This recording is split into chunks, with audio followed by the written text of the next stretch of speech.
Good afternoon, ladies and gentlemen. Welcome back to Twisted Koi. And you, my boys Koi Liverpool. I see you. Well, it's been a bit of a plod week here at Twisted Towers, especially after ending up in the pond. That really did knock me for fucking six, I'm telling you. I'm just so glad Susan was here. Otherwise, I don't know what would have happened. But yeah, we're out in the front garden just giving these a little check over. And then we're going to go out the back because me and Susan have been going through the main pond and we're going to move some on. So I will get them in the bowl for some sizes and stuff. And I know I only measured them the other week, but I'd rather make sure that they are what they are and everything else on the size wise in that respect. So we'll get to that in a minute. So yeah, these are doing well.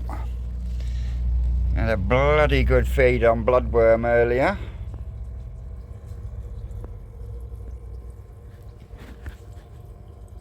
And so they won't be out here much longer. As you can see, beautiful Ginrin chagoi there. Absolutely stunning little Ginrin chagoi. And we've got the Karashigoi down there. That's grown really well. We've got a lot of darker ones in there as well. But hey, we got two definite Ginrin Achibas. We've got two definite Ginrin Chagois.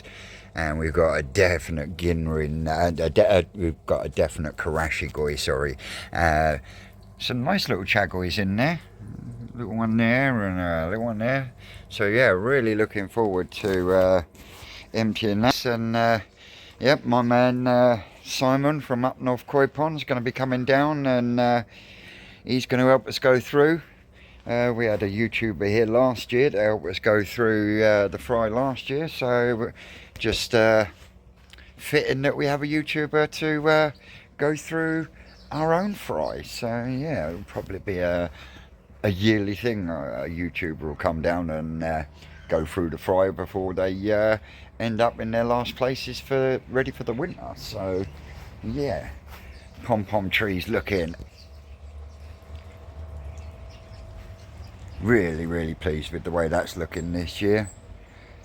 But yeah, I'm going to start stripping that lot down. That lot is going to become the new frame for the Tosai tank. I did have a cover on it last year, but this year I think what I'm going to do is I'm going to make some frameworks and I'm going to turn it into like a little greenhouse type thing. I think it will be better for the fish anyway. Not only that, it'd be better for me because I can still see them properly then. But I've got a fucking window, so what's that matter? But am I covering the window up for winter? That is the question. That is the question.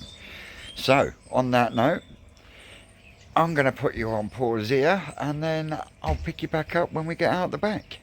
And on the fish tank side, up apart from the one which is the achiever down there, which is a shame, but everything else is perked up, starting to get a bit of a fish shape to them now. And they've had some food and some warmth. That's sitting at 18 degrees in there at the moment. So yep, the bowl's out.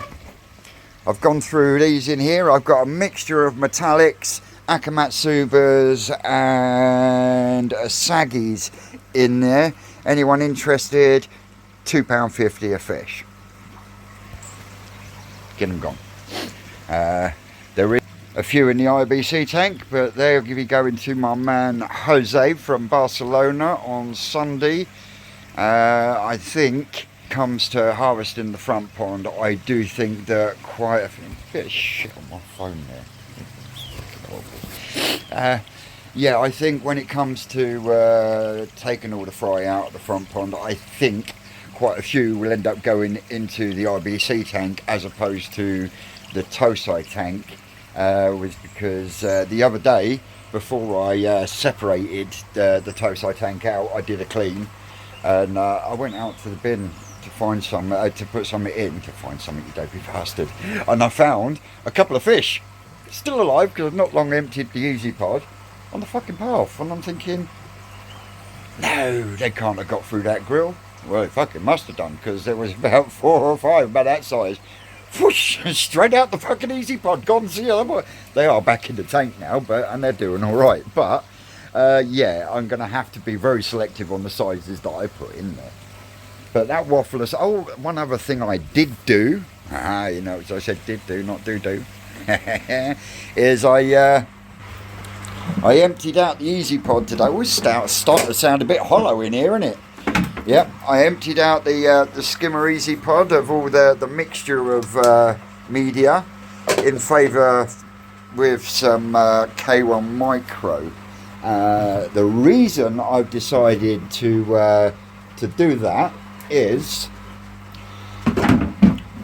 as you know, I took a trip down to Woodies to pick up Ginring Goshki for Simon up North Koi Pond, and before Woody changed to the drum that he's got, he himself used easy pods, and we were chatting about them, and he was saying he, like me, thinks they're a brilliant bit of kit. But one thing he did say, he noticed a really big change in the filtration, fines wise, when he changed from normal K1 to K1 micro in his easy pods. And I had a sack of K1 micro here from my man Rod Stewart, not the singer. And yeah, I've 3/4 of that went into the easy pod. So we're actually going to give it a try. Not that I doubt Woody's word, because Woody is a fucking cracking bloke and knows his shit. Talking about people who know their shit, oh my word. Well, last time we was down at World of Warcraft, fucking hell, Vincent, what is wrong with you today? Well, last time we was down at World of Water, and Dan, the manager, took me, Susan, and me boy Jordan. He took us out the back to the mud ponds and chucked a bit of food in, and Susan see this beautiful bright red. Didn't actually see the whole fish, but you just see glimpses of red, and the red was, oh my word, absolutely fucking beautiful. So Wednesday afternoon, out of the blue, I get a phone call from Dan. You alright, mate? Anything wrong? He went, no, nothing wrong. He said, but I'm going to be moving the kahaku that was in the mud pond.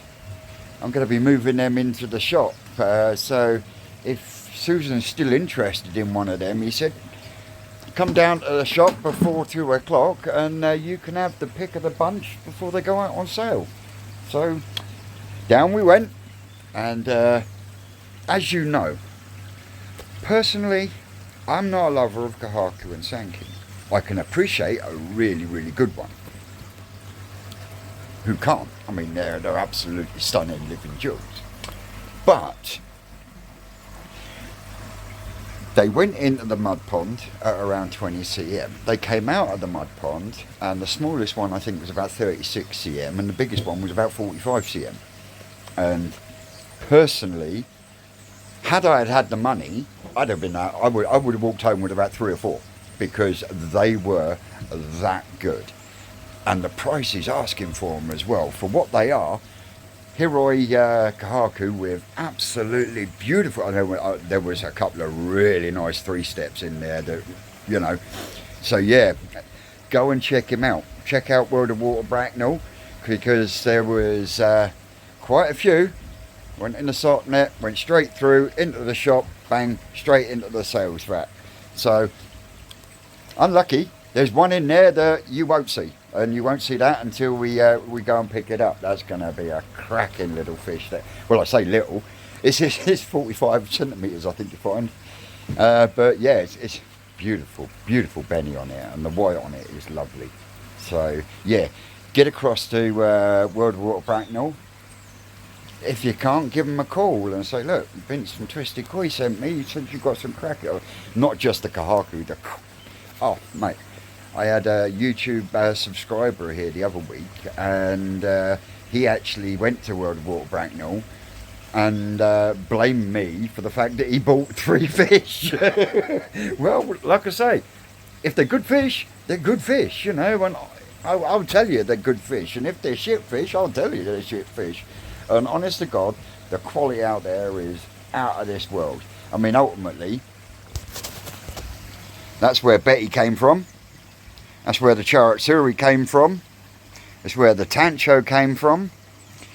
The Ginringoshki from Woody, that came from World of Water Bracknell. Susasagi came from World of Water Bracknell. So, you don't have to spend a lot to get a decent quality fish from certain places. Check them out. Anyway, enough digression about bollocks. And what we're going to do, me and Susan have been chatting and we are on, I will get them in the bowl, but we are moving on 2 of the Shirotsuris. We're moving on the Kiyottsuri down there, the Deutsch Chagoi, the Lemon Harawaki down there, and the, where is it, it's over the back there, the Agragoki Shisui, and also the Tancho Showa. So, without further ado,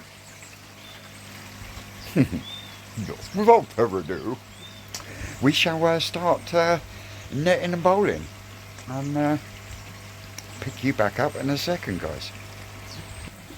So here we go. First things first, we have Deutsch Chagoi Nisai, and that's turned to Nisai this summer, and that is 42 cm. It's gonna be a big fish, this one. But yeah, absolutely pristine, clean, all apart from a few Deutsch scales underneath the zipper. Yeah, there's number 1. Right, here we have fish number 2. This is a 33 centimeter Kiyottsuri from Yamazaki, and when I got it in April, if memory serves, it was 18 centimeters. So yeah, had some really good growth on this one. Good, lovely bit of patterning still to come in on it.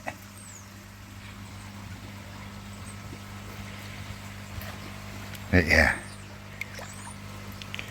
a beautiful fish, look. Thank you for the splash. So yeah, that's fish number 2. Here we go. Fish number 3, 27 centimeter Lemon Harawaki with beautiful identical scaling down the sides. This one came from the New Forest fry that I had last year at 2 to 3 weeks old unselected. So yeah, not even Nisai yet properly. Or is it? Quite possibly just coming into Nisai. But either way, it's a beautiful fish.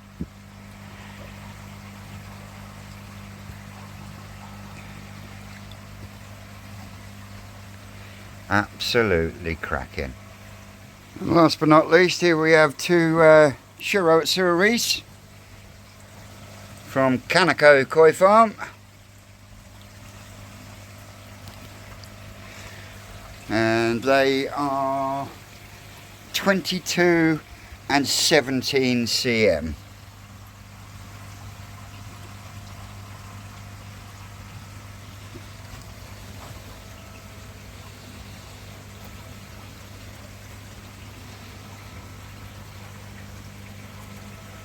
So okay, that is everything from the main pond that will be moved on this year. You know, that's the last of the ones that will be moved on this year.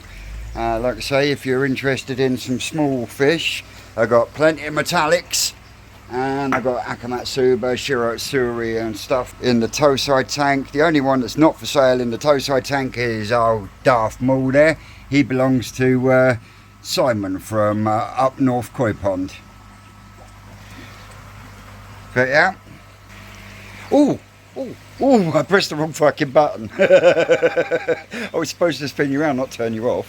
I did manage to get my net board up, so I can hang all my nets. And I got my electric sorted, so it's all nice and watertight now. So I got rid of that busted double socket, put a single one in. This has still got to be raised up yet, because that will be the new bagging and bowling area, and also I'll turn that into a measuring bowl as well, because the intention is to paint the inside blue, put a couple of measuring stickers in, one on the bottom, one on the side, and then I'm going to line it with perspex, seal it all up. And the reason I'm doing that is because there's holes on either end and so forth and so on. So paint the inside blue, line it with perspex. It's got a standpipe on it, so I can fill it from, say, the pond, put fish in, bag them, drop it with the standpipe, empty it, dry it out, give it a spray with some antibac, and then I can put water in from the tow side tank, and vice versa. So yeah, have been thinking about things properly. Also got the blue bowl up on the wall. That will stay there permanently. All I've got to do now is to get a bit of wood on the end there to stop it going all the way. But other than that, I'm knackered now after catching up with them fish. So on this note, or on that note even, this has been a Friday catch up. Last of the fish for sale. I've been Vincent Twisted Koi. You, as always, have been great, and I'll catch you next time. That's all, cupcakes.